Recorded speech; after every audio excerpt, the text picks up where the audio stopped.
श्री राम समर्थ अध्याय क्रमांक 117 श्रीराम।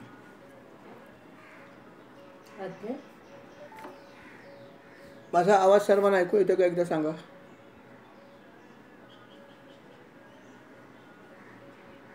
ओके। श्रीराम।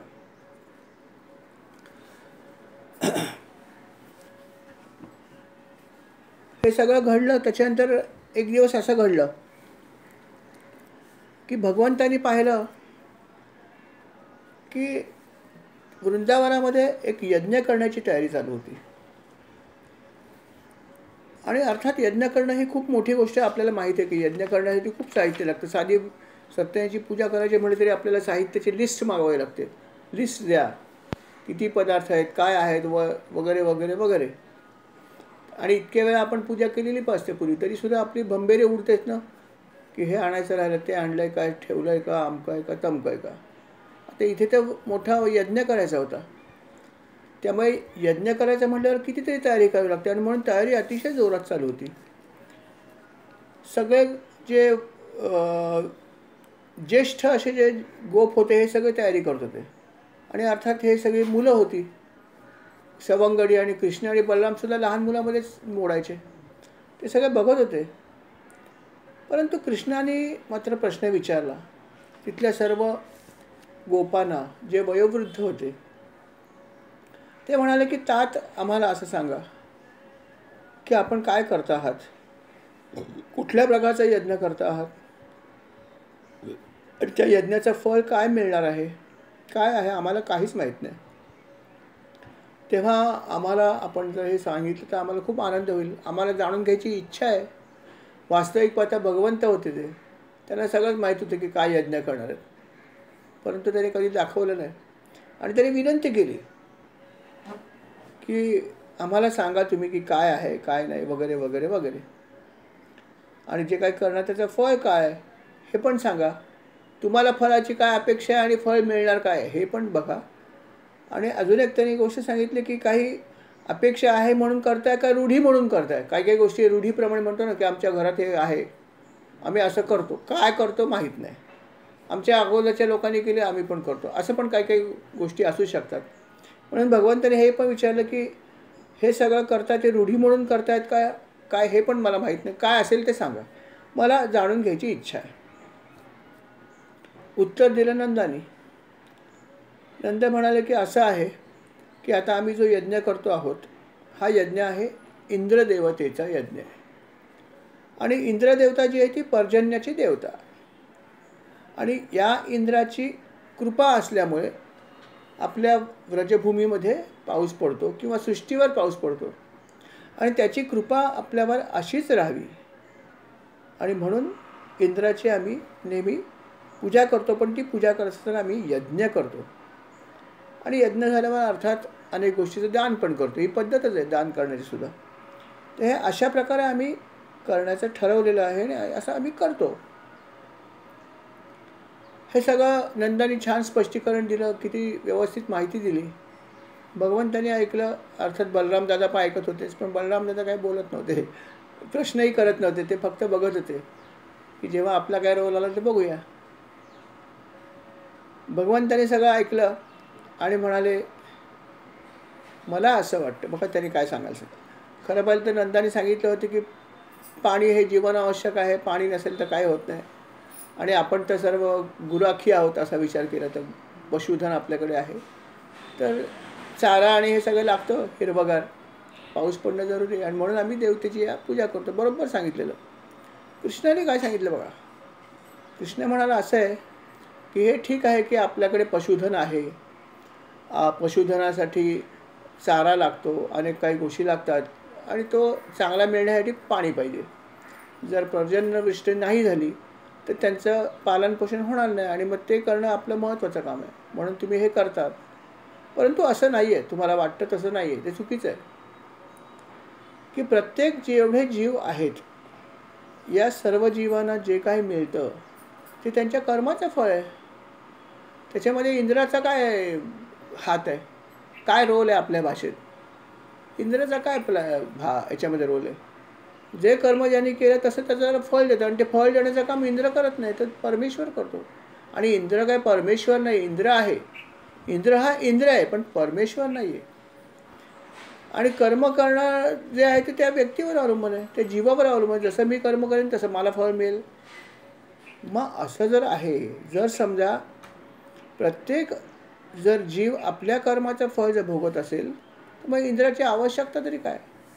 आणि इंद्राची आवश्यकता जर नसेल तर मग पूजा करायची गरज काय? इंद्र पाऊस पडतो म्हणून असं होतं असं नाही आहे. ज्या एखाद्या व्यक्तीची जर उपासमार लिहिली असेल तर उपासमार होईलच त्याची ना, आणि मिळणार असेल तर मिळेलच ना, असाही त्याचा लौकिकामध्ये अर्थ होतोच. आणि म्हणून त्यांचं असं म्हणणं होतं परमेश्वराचं की भगवंताचं की हे असं सगळं आहे आणि सर्वांसाठी हा नियम लागू आहे. त्यामुळे तुम्हाला जसं वाटतं तसं नाही आहे. आणि ज्याला जो जन्म मिळाला त्या जन्मामध्ये त्याला जे काही काम दिलं ते करत करतच त्याला हे सगळं करायचं, निहित कर्तव्य. की कोणी क्षत्रिय झाला असेल तर त्याला क्षत्रियाची सगळी कर्म करत करत करायचं आहे. कोणी वैश्य झाला असेल तर त्याला त्याच्याप्रमाणे करायचं आहे. कोणी ब्राह्मण झाला असेल तर त्याला त्याचं जे काही सांगितलं ते कर्म करत करत सगळं करायचं आहे, आणि त्याला त्याचं फळ मिळतं. तर बा इथे कुठल्याही प्रकारे इंद्रदेवतेचा काहीही संबंध येत नाही. हा एक भाग झाला. दुसरा महत्त्वाचा भाग असा आहे की जर एखादा देव जो आहे त्याच्यापासून जर आपल्याला काहीच मिळणार नसेल किंवा तो आपल्या काहीच कामाचा नसेल तर त्याची उपासना करायची कशाला? जो उपयोगी आहे किंवा ज्या देवताशी आपला संबंध येतो अशा देवतेची आपण उपासना केली पाहिजे. की जी देवता आपल्या सर्वस्व चालवते किंवा ज्या देवतेकडे अशा काही गोष्टी आहेत अशा देवतेची उपासना केली पाहिजे. जिच्याशी आपल्याला काही लेणं नाही अशा देवतेची उपासना करायची तुम्हाला गरजच नाही आहे. असं करणं म्हणजे तुमचा वेळ फुकट गेला असा त्याचा अर्थ होतो. म्हणून तुम्ही तुमची इष्टदेवता सोडली तर इतरांची तुम्हाला काही करायची गरज नाही आहे. तेव्हा इंद्राची अशा प्रकारे एवढी मोठी उपासना करायची गरज काय? यज्ञ एवढा मोठा करायची गरज काय? गरजच नाही आहे. अजिबात करू नका असं भगवंतांनी सांगितलं. अर्थात हे सगळं सांगितलं आणि हे ऐकतायत इंद्र तिकडे. काय हे चाललं आहे? माझा यज्ञ दरवर्षी होतो आणि हा कुठून आला? आणि असं सगळं सांगतो, आणि तो ज्या प्रकारे सांगतोय ते ऐकल्यावर जरा ऐकल्यावर चलबिचल होईलच ना. आपल्याला हे ऐकताना वाटतंच ना की खरं असं असेल तर मग कशाला पाहिजे. कारण हे सगळं करणारा एकच देव आहे, तो म्हणजे विष्णू आहे किंवा कृष्ण आहे. तर मग हे सगळे त्यांचं म्हणणं की इतके सगळे देव आहेत, सगळ्यांची उपासना करायची गरज नाहीच आहे. इंद्राची काही गरज नाही एवढ्या मोठ्या प्रमाणावर असं भगवंतांनी सांगितलं. ते त्याला पटलं. ते म्हणाले हे तर बरोबर आहे, मग करायचं काय हे पण सांग. तुम्हाला करायचं असं आहे की ते ठीक आहे की तुम्हाला जर करायचं असेल तर अजून एक गोष्ट करा. आता एवढी सगळी तयारी केलीच आहे ना, तर तुम्ही इथे जो गोवर्धन पर्वत आहे हा सुद्धा भगवंताच्याच कृपेने इथे आला आहे. आणि हा पर्वताशी निगडीत अनेक गोष्टी, ज्या पर्वतावरती सगळ्या काही गोष्टी आहेत. या पर्वतामुळे वारा अडतो आणि पाऊस पडतो, सगळं काही मिळतं तुम्हाला सगळं. आणि या पर्वतामध्ये सुद्धा भगवंत आहे, तर तुम्ही पर्वताची पूजा करा. कारण इथे आपण राहतो आहोत. गोवर्धन पर्वताची केली तरी पण चालेल. कृष्णाने सांगितलेलं ह्या सर्वांना पटलं. हे बरोबर, हे ठीकच आहे, पर्वतसुद्धा देवच आहे. आणि मग त्यांनी सगळं पूजेचं साहित्य जे आणलं होतं त्या सगळ्याचा वापर केला आणि गोवर्धन पर्वताची पूजा केली. आता विचार करा, असं घडल्यावरती इंद्राला किती राग आला असेल की मला माझी पूजा करायची, माझी यज्ञ करायचा आहे, सगळं तयार आहे मी घ्यायला, आणि शेवटच्या क्षणी कोणीतरी म्हणतं की दुसऱ्या कोणाची तरी करा, आणि सगळं असं झालं तर काय होईल. आणि तसंच इंद्राचं झालं. इंद्राला हे सगळं ऐकलं ते त्याला प्रचंड राग आला. अर्थात भगवंताने हे हेतुपुरस्सरच केलं होतं, पण त्याला माहीत होतं की इंद्रदेवतेला सुद्धा गर्व झालेला आहे. त्याचा गर्व आपल्याला एकदा उतरवायलाच पाहिजे. भगवंताने ज्या ज्या गोष्टी केल्या आहेत, खोडसाळपणा आपण ज्याला म्हणू शकतो कदाचित, ह्याच्यामागे काहीतरी हेतू होताच प्रत्येक वेळेस.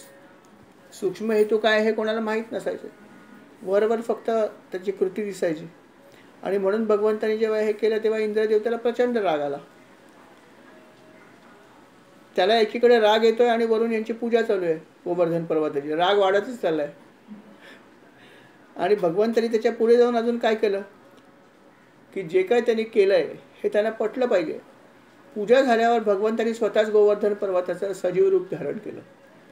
म्हणजे इथे भगवंत आहेत, दुसरं शरीर धारण केलं योगमायेने. आणि जे काही त्यांनी गोवर्धन पर्वताला अर्पण केलं, आपण कुठली पूजा कोणाची केली तर शेवटी प्रसादात ठेवतोच. जो काय प्रसाद त्याने गोवर्धन पर्वतासमोर ठेवला तो भगवंतांनी पर्वताचं रूप घेऊन खाऊन टाकला. आता हे घडल्यावर तर सगळं फारच आनंदित झाले की अरे बघितलं, कृष्णाने किती बरोबर सांगितलेलं की हीच खरी तुमची देवता आहे, हीच तुम्हाला कामी येणार आहे, हीच कामी आली आहे. आणि किती बरोबर आहे की आज आपण दिलेला प्रसादसुद्धा त्यांनी भक्षण केलं आहे. असं तर कधीच घडलं नव्हतं, कारण आपण इतकी चुकीचीच गोष्ट केली होती. तर अजून पटलं, आता आपण खूप चांगली गोष्ट केली, आता हेच करत राहू. हे ऐकल्यावरती वरती इंद्र ऐकतो, त्याच्या तळपायाची आग मस्तकाला गेली. एक ते एक चूक केली आणि परत म्हणतात आम्ही असंच करू. आता काय करायचं? भयंकर राग आला त्याला की आता काय करायचं काय, की हे सगळं चुकीचं करतायत वगैरे वगैरे त्याला वाटतंय. पण इथे भगवंतांनी ही लीला केल्यामुळे सगळे वनवासी, सगळे गोपाळ, सगळे खुश का तर प्रसाद खाल्ला, ज्याला आम्ही अर्पण केला त्यांनी प्रसाद भक्षण केलं. आणि किती छान झालं आहे. अशा प्रकारे सगळे आनंदित झाले, सगळं लोक आनंदित झाले वृंदावनातले. राग फक्त आला होता एका इंद्राला. इंद्रदेवता फक्त वरून बघत होती की काय चाललंय, माझा अपमान कसा होतोय हे वरून बघत होती. पूजा सगळी झाली, सगळं काय झालं. अर्थात पूजा झाली तरी लगेच काय कोणी जात नाही, तुम्हाला माहिती आहे. पूजा झाल्यावरती आपणही भोजन करतो किंवा प्रसाद वाटतो. त्याप्रमाणे सगळे लोक आनंदामध्ये सगळे खुश होते खूप की आता किती छान झालं, आज पहिल्यांदा प्रसाद खाल्ला. सगळे आनंद होते. म्हणजे चला आता आपण प्रसाद भक्षण करूया, गाणी म्हणूया. अशा प्रकारे सर्व खूप छान वातावरण होतं. आणि हे सगळे आनंदात होते. आणि इकडे इंद्राला प्रचंड राग आला. इंद्र म्हणाला, मनामध्येच म्हणाला की काय हे तुम्ही केलं, तुम्हाला कल्पना नाही. आणि कोणाचं ऐकून केलं? या कृष्णाचं. बघा आता कृष्णाविषयी पण त्यांनी चांगले उद्गार काढलेले नाही. कृष्ण भगवंताचं रूप होतं, पण तरीसुद्धा त्याला खूप गर्व झाला होता. हे भगवंताला माहीतच होतं की हा असा करणार आहे, म्हणून भगवंताने मुद्दामच केलं होतं. इंद्र म्हणाले की ऐकलं तर कोणाचं ऐकलं ते एका लहान मुलाचं ऐकलं, कोणाचं ऐकावं ह्याचं तरी काहीतरी मोजमाप असावं. एका सामान्य मुलाचं ऐकलं आणि माझा यज्ञ नाही केला. त्यांना समजलं का ह्याने काय केलं ते. खरोखर मनुष्याची बुद्धी जेव्हा भ्रष्ट होते तेव्हा मनुष्य असं करतो, असं इंद्र म्हणतो. इंद्र देवता म्हणते की जेव्हा आपली बुद्धी भ्रष्ट होते तेव्हा आपण खरं साधन सोडून नको त्या गोष्टीच्या मागे लागतो. आणि आज यांचं असंच झालं की कृष्ण म्हणजे काय, त्यांनी अगदी बघा छान वर्णन. कृष्ण म्हणजे काय, एक बडबड करणारा पोरकट मुलगा, आणि याला ते ज्ञानी समजतात. आणि याचं ऐकून माझी अवहेलना आणि अपमान करतायत. कोणाचा अपमान? मी कोण आहे? देवांचा राजा, देवराज म्हणतात मला, आणि अशा माझा याने अपमान केला. ठीक आहे, माझा तुम्ही अपमान केला, आता माझी शक्ती तुम्हाला दाखवतो काय ती. माझी शक्ती बघितली नाही आहे की तुम्ही विसरून गेला म्हणून ही परिस्थिती आली ना. आता दाखवावं लागेल माझं बळ काय ते. आणि त्याने अशा प्रकारे ठरवलं आणि एका मेघाला बोलवलं. त्या मेघाचं नाव दिलं त्याने. त्या मेघाचं नाव होतं संवर्तक. या नावाचा एक मेघ होता. अनेक प्रकारचे मेघ असतात, आणि हा जो मेघ होता हा प्रचंड मेघ होता. त्यांनी त्याला बोलवलं आणि सांगितलं की तुझ्यासाठी अशी आज्ञा आहे की तू या वृंदावनावर जायचं आणि इतकी जोरात पर्जन्यवृष्टी करायची की सगळं जलमय झालं पाहिजे. खरं पाहिलं तर जेव्हा जेव्हा काही क्वचित अपवाद सोडले तर प्रत्येकाला आपल्या मर्यादेमध्ये राहून काम करायचं आहे. निसर्गाच्या शक्तीला सुद्धा सगळ्यांनाच असतं. जसं आपण बघतो की एखाद वेळेस गाडी जेव्हा हायवेला जाते, एक्सप्रेस हायवे, तिथे लिहिलेलं असतं वेग मर्यादा, असं लिहिलेलं असतं की इतके किलोमीटरच्या पुढे जाऊ नये, अमक्या ठिकाणी इतके किलोमीटरच्या वर जाऊ नये, शहरात आले तर 30च्या वर जाऊ नये वगैरे वगैरे लिहिलेलं असतं. तसं प्रत्येकाला मर्यादा आहेच आहे. मेघांना सुद्धा आज्ञा देताना अशी असते की तुम्ही तुमची मर्यादा सांभाळा. परंतु यावेळेस पहिल्यांदा असं घडलं की इंद्राने त्या मेघाला बोलवलं आणि सांगितलं की तुझ्यावरची मर्यादा मी काढून टाकलेली आहे. वेग मर्यादा जशी जर काढली तर मनुष्य काही स्पीडला गाडी चालवेल आणि मग ॲक्सिडेंट होऊ शकेल, बरोबर की नाही. तसं इंद्राने त्या मेघाला बोलवलं आणि सांगितलं की हे जे सगळे लोक आहेत त्यांना खूप गर्व चढलेला आहे, यांनी माझा अपमान केला आहे. तेव्हा या अपमानाचा सूड घेण्यासाठी तू अशी वृष्टी कर की सगळं जलमय झालं पाहिजे.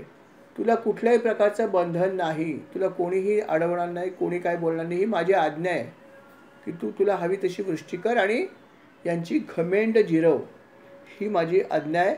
आणि हे झाल्यावरती त्याच्या मागोमागच मी येणार आहे ऐरावत हत्तीवर बसून, आणि माझ्याबरोबर मरुद्गण पण असतील. आणि जर कोणी उरलं शिल्लक राहील तर त्यांचा वध मी करेन. इतकी वृष्टी झाल्यावर कोणी शिल्लक राहिली शक्यता नव्हतीच, परंतु जर कोणी राहिलं तर मी त्याचा वध करीन. बघा इंद्राचा काय क्रोध किती आला बघा, की तो वध करायला निघाला या सर्व निष्पाप लोकांचा. त्याचं कारण होतं अहंकार. देवांचा राजा आहे याचा त्याला अहंकार होता, आणि म्हणून तो भगवंताला, जिथे भगवंताला विसरला तर मानवाची काय कथा आहे. शेवटी हे बाकी लोक मानव होते आणि तो भगवंत होता, पण भगवंताला सुद्धा तो कमी लेखत होता, कारण त्याला भगवंत दिसतच नव्हते. त्यांच्या लेखी एक सामान्य असा मुलगा होता, बडबड करणारा, अशी त्याची व्याख्या केली होती इंद्राने. अर्थात इंद्राने आज्ञा दिली आणि या मेघांचं बंधन त्यांनी काढून घेतलं. तर म्हणाल जा. बस मेघांना काय आज्ञा दिली, मेघ आले तिथे वृंदावनावरती आले आणि मुसळधार पाऊस सुरू झाला. मुसळधार पाऊस की त्या पावसामुळे सर्वत्र अंधार पहिला. तुम्हाला माहिती आहे की जेव्हा जोरात पाऊस होतो पहिलं काय होतं, अंधार पडतो. अंधार पडल्यानंतर विजा कडकडायला लागतात, विजा चमकायला लागतात. लाईट जातं हा आपला भाग आहे. पूर्वी लाईट नव्हतेच, परंतु आपण एक चिन्ह असतं आपलं किंवा लाईट पण जातात. लाईट जातात, विजा चमकायला लागतात, सर्वत्र अंधार पसरतो, विजांचा कडकडाट व्हायला लागतो, मेघांचा गडगडाट व्हायला लागतो, आणि नंतर पर्जन्यवृष्टी सुरू होते. आणि कधी पाऊस जेव्हा येतो तेव्हा येताना खूप जोरात येतो. पहिले 5 मिनटं पडेल, 10 मिनटं पडेल, पण सुरुवात नेहमी जोरातच असते नाही का. तसं पावसाला जेव्हा सुरुवात झाली या सगळ्या गोष्टी पहिल्या घडल्या. सर्वत्र अंधार पसरला, गडगडाट झाला, कडकडाट झाला, विजा चमकल्या, हे सगळं घडलं. वातावरण निर्मिती जबरदस्त झाली, कारण खरोखरचा पाऊस पडणार होता. आणि नंतर जर पाऊस पडायला लागला तर मुसळधार पाऊस पडायला लागला. आणि मुसळधार पाऊस गोकुळामध्ये पडतोय सर्वत्र. आणि अर्थात सगळे लोक भयचकित झाले, कारण पाऊस सुद्धा किती जोरात पडत होता. त्यांनी म्हणलं की खांबा एवढ्या पावसाच्या धारा पडायला लागल्या. खांबा एवढा, आपण जेव्हा बघतो मुसळधार पाऊस तेव्हा काय बोटा एवढी सुद्धा नसेल जाड, करंगळी एवढी पण जाड पडेल तर फारसा पडेल. करंगळी एवढी जाड असेल की नाही मला शंका वाटते, पण समजा करंगळी एवढी धार पडली आणि जर पाऊस जोरात पडला तरी 10 ते 15 मिनिटामध्ये आपण बघतो जलमय होतं. आपण कुठेही राहत असा, आपण वसईला राहा, आपण मुंबईला राहा, आपण बँगलोरला राहा, कुठल्याही शहरामध्ये 15 ते 20 मिनिटं जर न थांबता जोरात पाऊस पडला तर सगळं जलमय होतं. ही परिस्थिती आपली आहे. ते तर गाव होतं छोटंसं.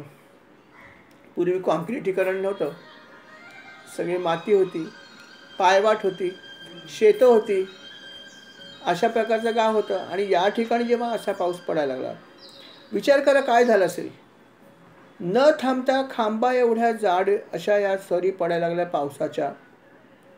आवाज तर चालू होताच विजांचा, ढग जोरजोरात आवाज करत होते. सर्व जल अगदी कमी वेळामध्ये सर्व जल साठायला लागलं. आणि अर्थात सगळी जनावरांना सुद्धा भीती वाटते. जनावरं घाबरली, हंबरडा फोडायला लागली. सगळे गोपिका घाबरले की आता काय होणार. आणि पाऊस ज्या प्रकारे पडत होता त्यांनी लक्षात आलं की हे काहीतरी वेगळं आहे. हा रोजचा पाऊस नाही, कारण खांबा एवढा धारा कधीच पडत नाही. त्यांना लक्षात आलं काहीतरी अघटित घडलेलं आहे आणि आता आपलं काही खरं नाही आहे. ते सगळे अर्थात धावत आले भगवंताकडे, कृष्णाकडे. म्हणे कृष्णा, आम्हाला कोण या संकटातून वाचवणार आहे. केवळ तू आणि तूच आहेस ना, बाकी आमचं आहे कोण रक्षण करता. तेव्हा आमचं रक्षण करा, आम्ही सगळे तुझ्या चरणी शरण आलेलो आहे. अशा प्रकारे सगळे जे ते भगवंताकडे आले. लहान मुलं रडत होती, सगळे भगवंताकडे आले. आता तूच आमचं रक्षण कर, तूच बघ आम्हाला काय करायचं आहे. भगवंताने पाहिलं, त्यांना हे अपेक्षित होतंच की इंद्र काय करणार त्याची अपेक्षा भगवंताला होती, आणि त्याप्रमाणे घडत होतं. त्यांनी त्याच्या शक्तीचा वापर केला, शक्ती दाखवण्याचा प्रयत्न केला. प्रयत्नच शब्द बरोबर आहे. भगवंतासमोर तुमची शक्ती काय चालणार. जिथे ब्रह्मदेवाने सुद्धा आपली माया वापरली आणि गोपांना आणि बछड्यांना लपवून ठेवलेलं. त्याला सुद्धा भगवंताची माया समजली ना. तिथे हा इंद्र काय आहे? बरोबर आहे, इंद्र नक्कीच छोटा देव आहे ब्रह्मदेवाच्या पेक्षा.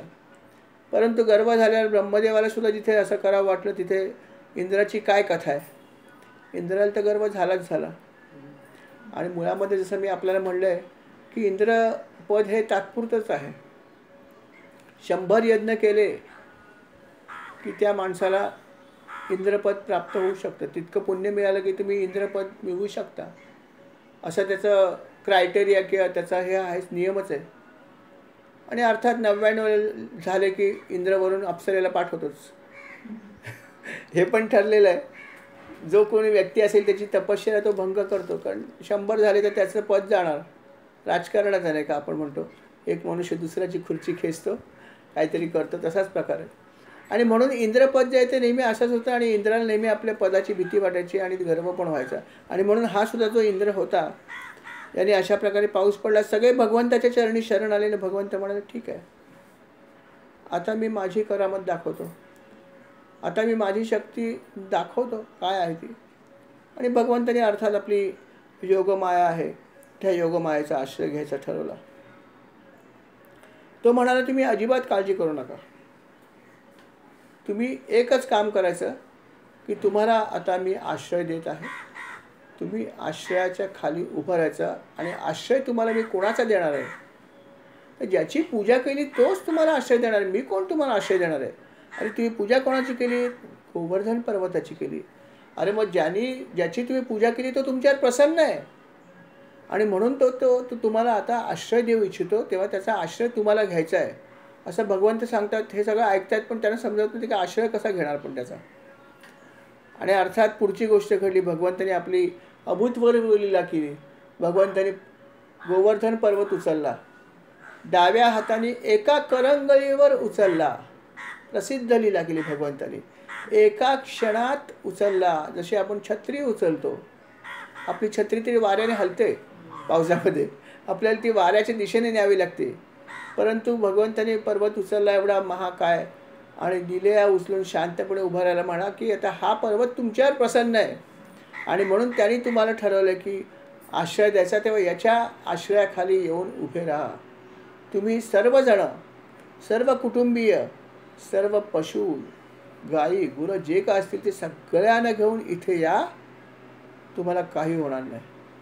अर्थात आपल्याला सुद्धा जर कुठे रस्त्यात पाऊस लागल्यानंतर एखादी जागा दिसली तर सगळे धावत धावत जातो.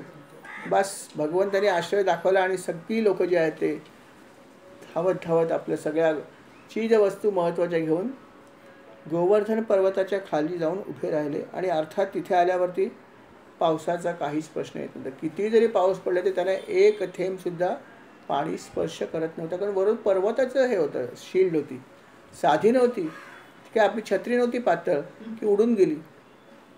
गोवर्धन पर्वत होता आणि त्याच्या खाली हे उभे होते. मुख्य म्हणजे भगवंत त्या पर्वताला स्वतः खालून शेल्टर देऊन उभा होता. त्यामुळे कुठून काहीच हलू शकण्याचा प्रश्न होत नाही. सगळे जे आहेत ते या ठिकाणी येऊन उभे राहिले आणि कुठलाही पावसाचा उपद्रव त्यांना झाला नाही. खरोखर त्यांनाही आश्चर्य वाटतं की काय घडतंय. आणि त्यांना मनोमध्ये या गोष्टीचा आनंद होत होता की खरोखर आम्ही किती छान केलं, गोवर्धनची पूजा केली, किती छान केलं. आणि हे त्यांना वाटतंय ते गोवर्धन पर्वताकडे बघून हात जोडतात. आणि इंद्राच्या अजून जास्त त्याला राग येतो की काय एवढं करून सुद्धा यांना अजून अक्कल नाही आली. अजूनही हे सगळे लोक त्या गोवर्धन पर्वताची स्तुती करतात, त्याच्यावरच म्हणतात, कृतज्ञता व्यक्त करतात. त्यांनी मेघांना आज्ञा दिली जोरात पाऊस पडा. माझी आज्ञा आहे तो पण पाऊस पडत राहिला पाहिजे. सगळे मेघ एकत्र आले आणि परत त्यांचा पाऊस पडण्याचा भाग सुरूच राहिला. इंद्राने विचार असा केला की ठीक आहे, आता गोवर्धन पर्वत आहे, उचलला असेल, जी काय असेल ती ठीक आहे. किती वेळ, तास, 2 तास, 3 तास, 4 तास, माझे मेघ तर अहोरात्र पाऊस पाडणार आहेत. काही तास पुरेसे आहेत, नंतर मनुष्य काय करणार? भूक लागेल, तहान लागेल, काय करणार, काय तो जाणार कुठे? आपण जर एका जागी जर उभं राहा म्हटलं तर 4-5 तास झाल्यावर तर 4-5 तास पण उभं राहणं कठीण आहे. 1 तास उभं राहणं कठीण आहे. कंबर दुखायला लागते आणि हा तर पाऊस असा पाडणार होता की न थांबता पाडणार. म्हणून तो म्हणाला किती वेळ हा गोवर्धन पर्वत तुमचं किती वेळ रक्षण करणार आहे, मी बघतो ना. आणि त्यांनी आज्ञा दिली सगळ्या मेघाने की जाऊन पाऊस पाडा न थांबता. पाऊस जोरात पडत होता, मेघवृष्टी जोरात चालू होती. परंतु भगवंत होते ना, भगवंताला काय माहीत नव्हतं, अंतर्ज्ञानी, त्याला माहीत होतं की काय होणार आणि काही नाही होणार. जेव्हा हे सगळे तिथे आल्यानंतर त्यांनी पहिलं बघितलं की भगवंताकडे, की भगवंत करंगळीवरती पर्वत पेलून आरामात उभे आहेत आणि खरोखर खाली आलेल्या लोकांना कुठलाच पाऊस लागत नव्हता. हा पहिला भाग त्यांना आनंदाचा होता की पाऊस लागत नाही, इतका पडून सुद्धा आम्हाला एक थेंब पण पाणी लागत नाही. दुसरी गोष्ट म्हणजे ते भगवंताच्या चेहऱ्याकडे जेव्हा बघत होते बघतच राहिले. भगवंताचं मुखकमल असं होतं की जो मनुष्य त्याच्याकडे बघेल तिथून तो चेहऱ्यावरून त्याच्या नजर हटायचीच नाही. ही परिस्थिती प्रत्येकाची होती कारण भगवंताचं मुखकमलच तसं होतं. म्हणून आलेली जेवढे लोक आले ते भगवंताच्या चेहऱ्याकडे बघत उभे राहिले, स्टँड स्टील झाले. आणि हे करत असताना जेव्हा ते भगवंताकडे बघायला लागले ते सगळं देहभान हरपले. आणि देहभान हरपल्यावरती भूक, तहान, भीती जे काय असेल ते सगळं मनुष्याला काहीच होत नाही. देहभान जोपर्यंत आहे तर प्रत्येक गोष्ट आहे, पण देहभान जेव्हा मनुष्य विसरतो आणि ते सुद्धा भगवंतानी जर ठरवलं असेल की यांचं देहभान मला घालवायचं तर काय प्रश्न आला. आणि त्यामुळे असं घडलं की जेव्हा त्यांनी भगवंताकडे बघितलं त्यांचं देहभान हरपलं. ते बघत राहिले आणि तिथे आरामात आनंदात उभे राहिले. आणि हा उभा राहण्याचा पिरियड किती होता, 7 दिवस होते. इंद्राला भाबडी आशा होती की काय एक दिवसभर फार फार तो उभे राहतील, संध्याकाळनंतर काय. परंतु पाऊस पाडतो आहे आणि ते छान शांतपणे उभे आहेत. एकही व्यक्ती जागची हलली नाही. जसं मी म्हटलं की जागची हलणं सोडून जर भगवंताच्या चेहऱ्यावरची नजरच त्यांची हलली नाही, बाकी हालचाल करण्याची गरज नाही आहे. तहान भूक सगळं काही ते विसरून गेले. कुठली व्यथा नाही, विश्रांतीची पण गरज नाही. बघा रात्र झाल्यावर झोपता यायला हरकत नाही ना. आम्ही सुद्धा ट्रॅव्हल करतो तेव्हा रात्र झाल्यावर थोडी झोप येतेच ना. दिवसभर चॅटिंग करतो, धमाल करतो, सगळं ठीक आहे, पण रात्र झाल्यावर पाय लांब करून झोपून पण जातो ना आपण. भले किती तास झोप येईल तो नंतरचा भाग आहे, पण येते. तसं विश्रांतीची पण त्याला गरज नाही लागली. अविश्रांत ते 7 दिवस त्या पर्वताखाली उभे होते आनंदात. आता तोंडामध्ये बोट घालायची पाळी आली इंद्राची. पाऊस पाडून पाडून पाडून एक दिवस गेला, त्याला वाटलं की आता काहीतरी होईल. दुसरा दिवस पाऊस पडतोय, सगळे गोपगोपिका आनंदात आहेत, पशु सगळे आनंदात आहेत. तिसरा दिवस गेला, चौथा दिवस, 7 दिवस पूर्ण झाले, पाऊस पडतोय. पाऊस पाडणारे मेघ थकले. मेघराज थकले. मेघराज म्हणाले भगवंता अहो किती पाऊस पडायचा, आता काय होणार नाही आहे, आम्हाला अनुज्ञा द्या तुम्ही की आम्ही वृष्टी थांबवू इच्छितो. आम्ही आमचं काम थोडं जास्तच केलं आमच्या हिशोबापेक्षा, तेव्हा आम्हाला अनुज्ञा द्या जलवृष्टी थांबवायची. अर्थात 7 दिवस पूर्ण झाल्यावरती इंद्राला पण थोडीशी जाणीव झाली आपल्या चुकीची की आपण काय केलं, पण 7 दिवसापर्यंत झाली नाही. बघा किती अहंकार होता की भगवंताला त्याने ओळखला नाही, हा एक भाग झाला. पर्वत उचलल्यावर पण त्याला असं वाटलं नाही की अरे पर्वत उचलतो म्हणजे अलौकिक आहे ना का, काही नाही, माझी शक्ती इतकी की मी त्याला शरण आली. आणि असे 7 दिवस त्याला लागला त्याचा गर्भ उतरायला. आणि ते 7 दिवस अर्थात भगवंताने ही लीला आनंदाने आणि अतिशय सहजगत्या केली आणि अभूतपूर्व लीला आणि गंमत अशी केली. जेव्हा हे त्यांनी पर्वत उचलला, आता काही ठिकाणी असा उल्लेख काही ठिकाणी नाही आहे, परंतु आहे. भगवंत असं म्हणाले की तुम्ही सुद्धा मला मदत करू शकता, मी तर पर्वत उचललेला आहे, पण तुम्हाला वाटलं तर मला मदत करा थोडी, काय हरकत नाही, मला आनंद वाटेल. मग काही लोकांनी काठ्या आणल्या होत्या, गोप्याकांनी हे असणारच, तर काही लोकांनी काठ्या लावल्या. अरे भगवंता तू इतकं उचलतो असतं, थोडं आम्ही पण हात लावतो, तुझ्या हाताला कळ लागली तर काय करू वगैरे. कारण भगवंत म्हणाल तुम्ही मला मदत केली तर चालेल, वेलकम आपल्या भाषेत. आणि वेलकम म्हणल्यावरती लगेच सर्वच ज्यांच्याकडे काठ्या होत्या त्यांनी विचार केला आपण पण हातभार लावूया, खारीचा वाटा उचलायला पाहिजे. आणि सर्वच लोकांनी त्याला काठ्या लावल्या. तर भगवंतांनी असं का सांगितलं असेल मला सांगा. भगवंताला त्याच्या काठीची गरज नव्हती, उचलला तर एकट्यानेच होता आणि याच्या काठ्यामुळे काय फार होणार नव्हतं. तरी पण भगवंतांनी का सांगितलं की तुम्ही मला मदत केली तर चालेल, यू आर वेलकम का म्हणलं असेल. त्याचं कारण आहे, त्यातून एक खूप चांगला संदेश आहे. आणि तो संदेश असा आहे की मी तर तुमच्याबरोबर आहे, पण तुम्ही कर्म केलं पाहिजे ना. तुम्हाला जिथे तुमचं ताकद नाही तिकडे मी आहे, पण तुम्ही पण थोडा प्रयत्न केला पाहिजे ना. पर्वत उचलण्याचं काम शेवटी भगवंतानीच केलं होतं की भगवंतच करणार होता, पण मी प्रयत्न तर केला पाहिजे की नाही. मग ती जाणीव व्हावी म्हणून म्हटलं की तुम्ही पण हात लावला तरी चालेल. मग प्रत्येकाला असं वाटलं की नाही थोडा हात लावायला पाहिजे, असं कसं चालेल.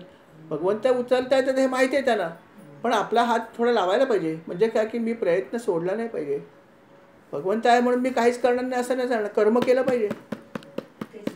करते कर्मे ते आहेत मान्य, पण कर्म तरी पण आपल्याला करायला पाहिजे हेही लक्षात ठेवा. यातून हा एक खूप चांगला संदेश आहे की आपलं कर्म आपण करून मग त्याला मदतीची, मी काहीच करणार नाही तुम्हीच करा, असं होऊ शकतं का. असं नाही. एक पाऊल तुम्ही पुढे टाकलं पाहिजे. तुम्ही एक पाऊल टाका ते 4 पावलं पुढे येतील. भगवंत असो किंवा सद्गुरू असो, पण आपण एक पाऊल टाकलं पाहिजे ना. तुम्ही कृपा करा, मी काहीच करणार नाही असं चालेल का. आणि हे चालत नाही हे समजण्यासाठीच त्याने हे असं केलं आहे. कारण बरेच लोकांना अध्यात्माच्या सगळ्या गोष्टीचं अर्थच चुकीचं लावतात. इंटरप्रिटेशन ज्याला आपण म्हणतो ते चुकीचं करतात. काय आम्ही काय करू, तोच कृपा करत नाही, त्याची कृपा आहे म्हणून होत नाही म्हणून आमचं होत नाही. अरे पण तुम्ही प्रयत्न केला का. जर तुम्ही प्रयत्न केला आणि नाही झालं तर म्हणा की आम्ही प्रयत्न केला पण त्यांची कृपा नाही झाली, बरोबर आहे, मान्य. पण मी काहीच करणार नाही, त्यांनी माझ्यावर कृपा केली नाही म्हणणं कितपत योग्य आहे. नाही. म्हणून त्यांनी पर्वत उचलल्यावर पण सांगितलं की तुम्ही मदत करायला हरकत नाही, किंबहुना असं तो सुरुवातीलाच म्हणलेला. तेव्हा गोपाला तेवढं हे वाटलं नाही की हे काय म्हणतोय, पण जेव्हा उचलला ते म्हणले अरे एवढा मोठा पर्वत उचलला आपण मदत करायला पाहिजे असं त्यांनाही वाटलं. सर्वांनी काठ्या लावला असाही काही ठिकाणी उल्लेख आहे.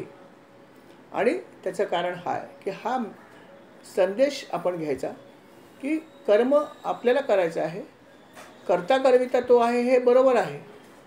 पर्वत तो उचलणार आहे, परंतु माझ्याकडच्या काठीचा मला वापर करायचा आहे हे विसरू नका.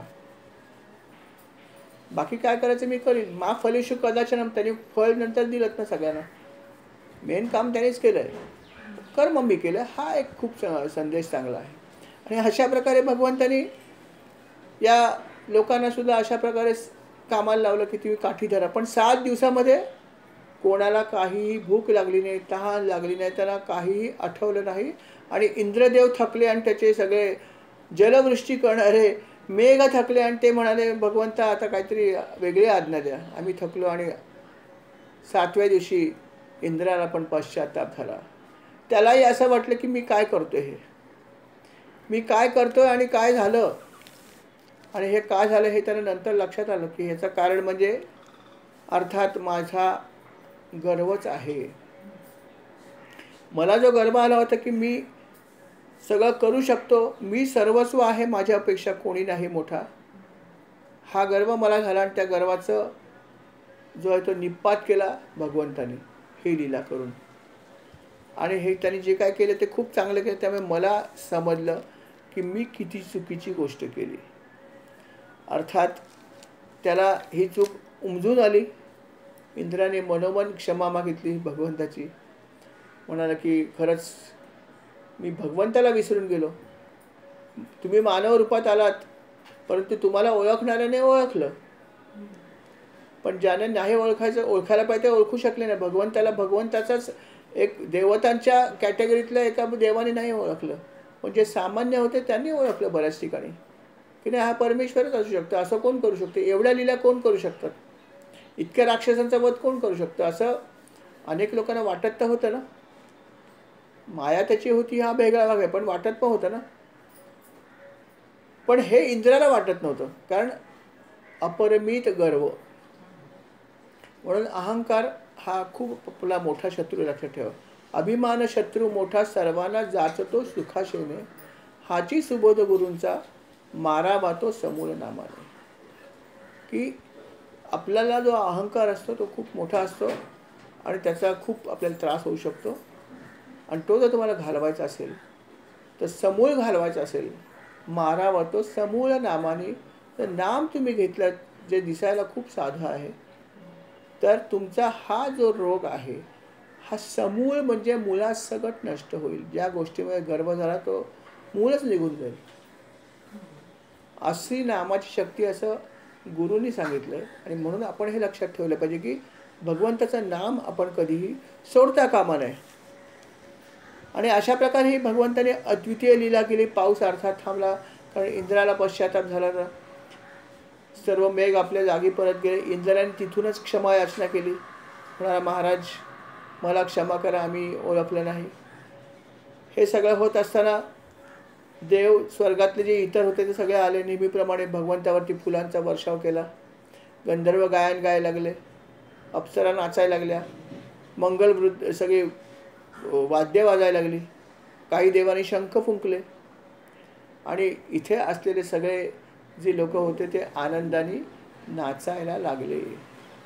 हे सगळं झाल्यावरती भगवंताने विचार केला की आता आपली लीला जी आहे ती आपण थांबवूया. भगवंताने दुसऱ्या क्षणी तो पर्वत, जणू काही एखादा आपण कपडा जसा उचलतो आणि ठेवतो परत जागेवर उचलून, फडका जसा, तसा त्याने ते लीलया तो पर्वत परत उचललेला होता. तो लीलया पर्वीच्या जागेवर ठेवून दिला, जणू काय होता की नव्हता. दुसऱ्या क्षणी पूर्ववत स्थिती झाली. आणि ही लीला बघितल्यावरती अर्थात त्या लोकांना काय वाटलं असेल, कारण ही लीला त्यांनी प्रत्यक्ष बघितली आहे. सर्वच्या सर्व ह्या वासी जे तिथले होते, वृंदावन वासी किंवा त्या सगळ्यांना बघायला मिळाले. म्हणजे काही लीला करताना ते नव्हते, परंतु या ठिकाणी सगळेच्या सगळे जे लोक होते सगळे तिथे आले होते. आणि त्या सर्व लोकांनी ही लीला बघितली. लहान थोर स्त्री पुरुष सगळ्यांनी ही लीला बघितली की कृष्णाने हा पर्वत उचलला होता एका करंगळीवर आणि 7 दिवस उभा होता. तेव्हा त्यांना हेही लक्षात आलं की ही लीला ज्यांनी केली आहे तो साधा व्यक्ती असू शकत नाही. याची त्यांना खात्री पटलीच होती. फक्त ते असं म्हणाले की आज आम्हाला खऱ्या अर्थाने हे समजलंय की कृष्ण हा साधा नाही आहे, तो असाधारण आहे, यात शंका नाही आहे. अशा प्रकारे भगवंताने ही अद्वितीय अशी लीला केली. अर्थात अशी लीला केल्यावरती सुद्धा त्याच्या पुढे त्याने अनेक लीला केलेल्या आहेत. त्या सर्व लीला आता अर्थात आपण पुढल्या भागामध्ये बघूया. या ठिकाणी आपण स्वल्पविराम घेऊया. श्रीराम समर्थ. श्रीराम या भागाची सेवा महाराज मी आपल्या चरणी अर्पण करतो. स्वीकार करावा. कळत नकळत चूक झाली असेल तर क्षमा करावी आणि या सेवेचा आपण स्वीकार करावा ही विनंती. आणि अशी सेवा आम्हा सर्वांकडून करून घ्यावी. श्रीराम समर्थ.